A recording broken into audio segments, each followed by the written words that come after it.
Conversa de classe com Maíra Cangelino. Mentes únicas em conversas plurais.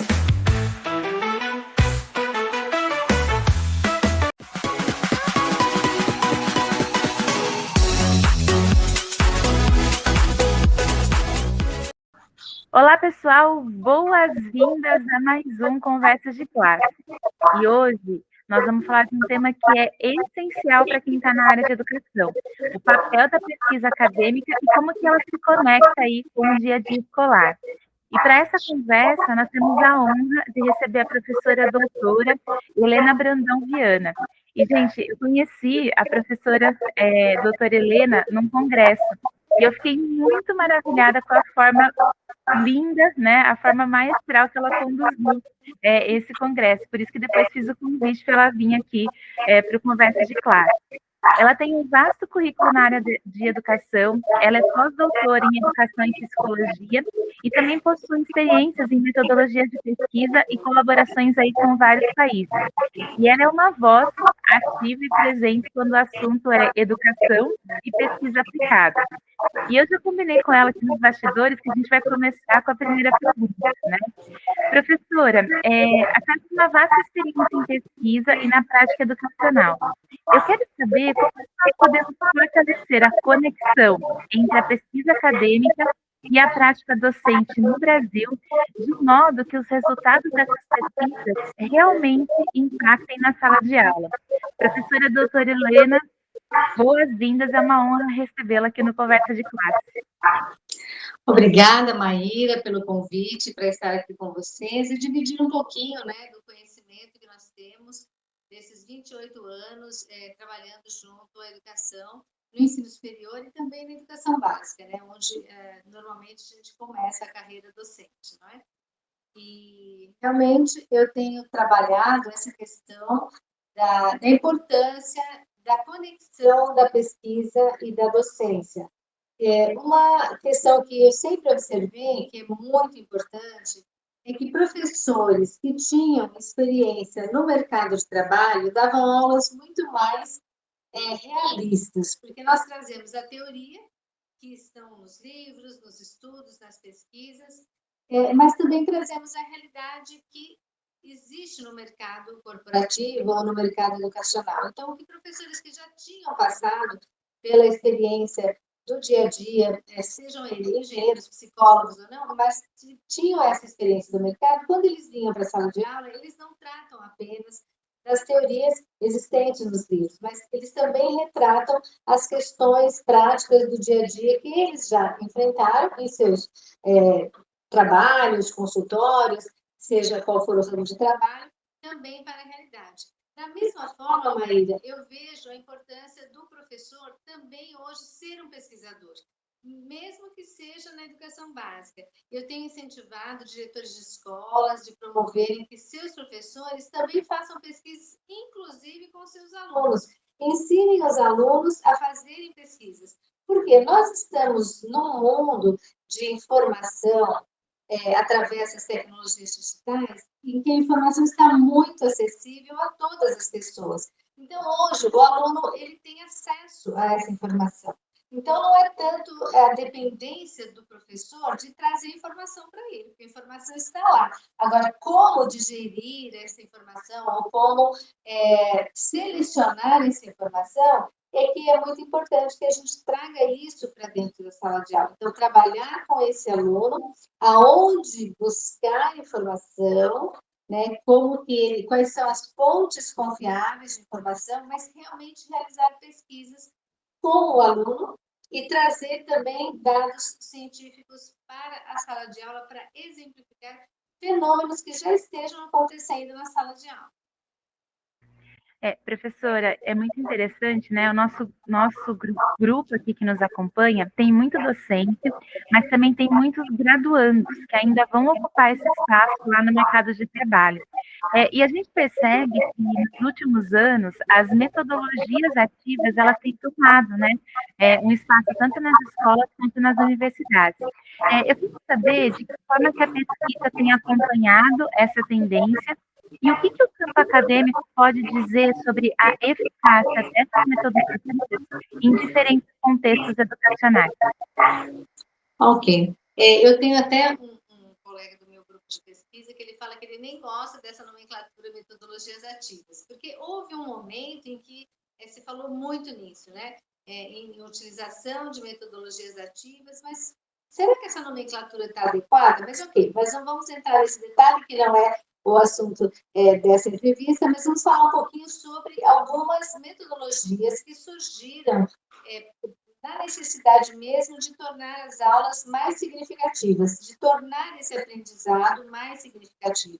Então, nós temos, por exemplo, metodologias como o ensino híbrido, o blended learning, né, que a sala invertida, várias questões que nós podemos estar trazendo, várias metodologias que nós podemos estar trazendo, e nas minhas pesquisas eu tenho notado que isso traz realmente um aprendizado com significado para o aluno, porque eu envolvo o aluno passa de ser coadjuvante a ser também protagonista do conhecimento, né? da construção do conhecimento.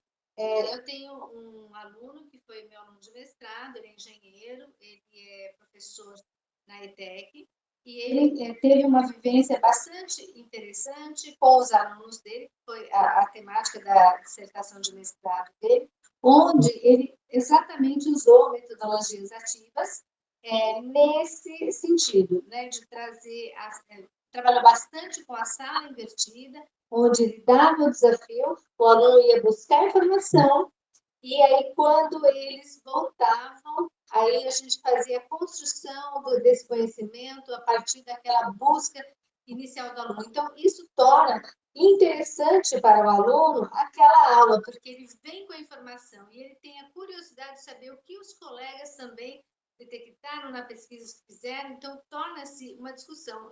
Não é assim uma temática que o professor vai lá e vai, hoje a aula é sobre isso, e vai, né, jorrando aquela informação no aluno, mas não, ele já vem com a curiosidade, porque ele já vem com o conhecimento previamente construído por si mesmo e pelo conhecimento que ele foi buscar, né, em determinadas fontes, e quando ele vem para a aula, ele já vem instigado por essa temática para estar discutindo.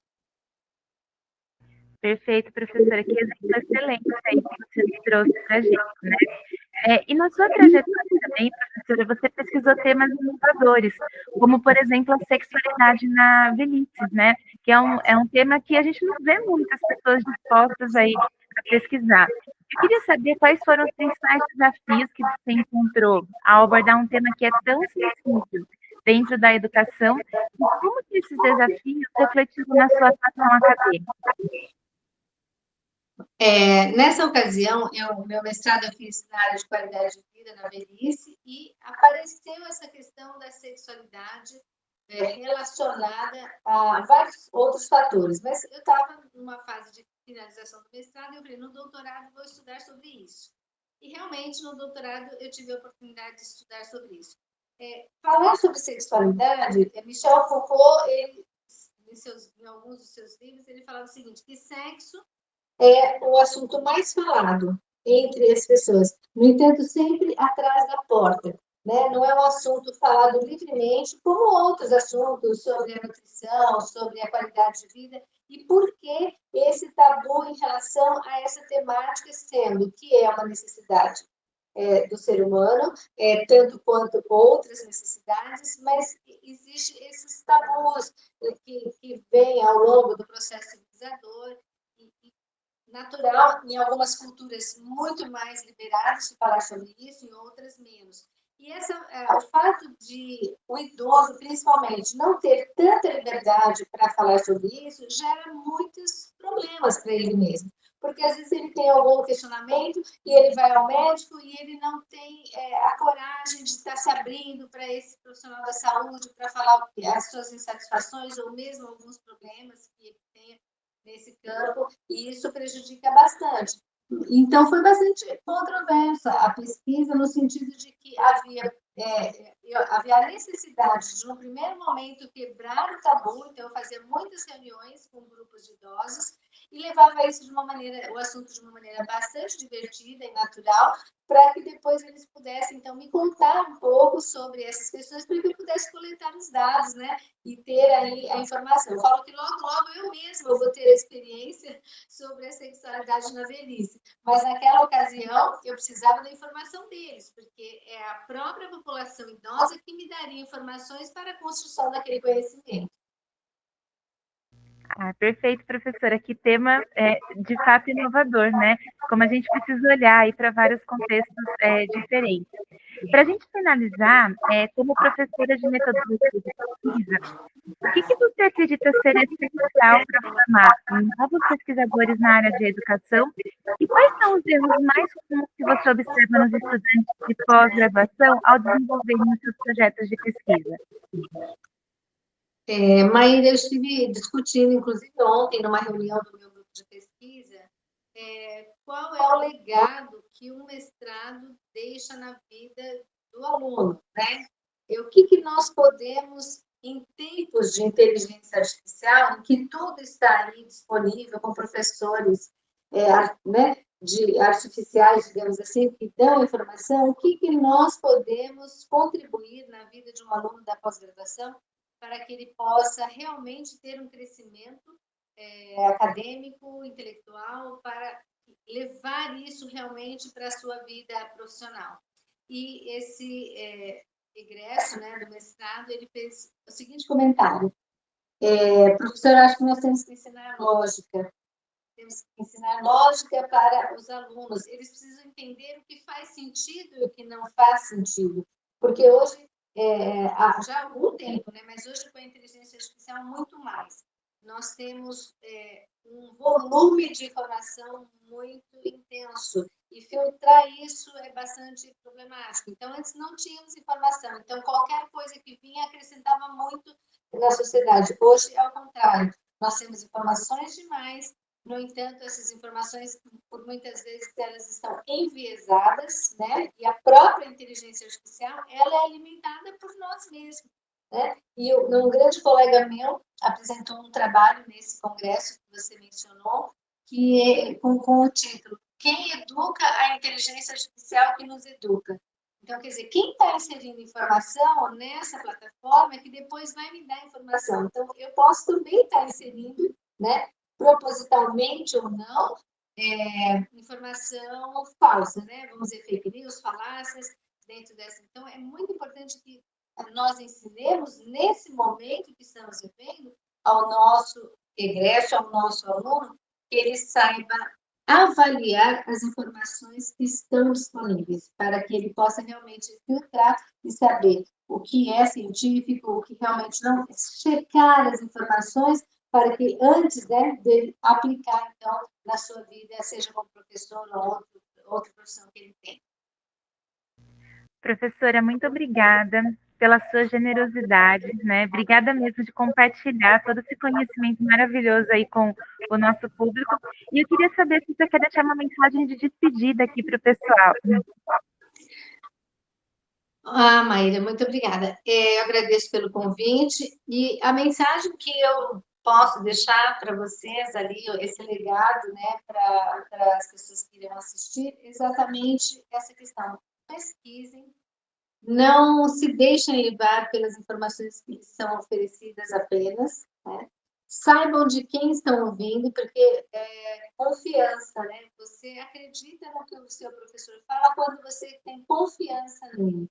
E nós podemos, em quais lugares nós podemos, ou em quais plataformas, ou em quais pessoas nós podemos confiar da informação. Mas sempre pesquisem.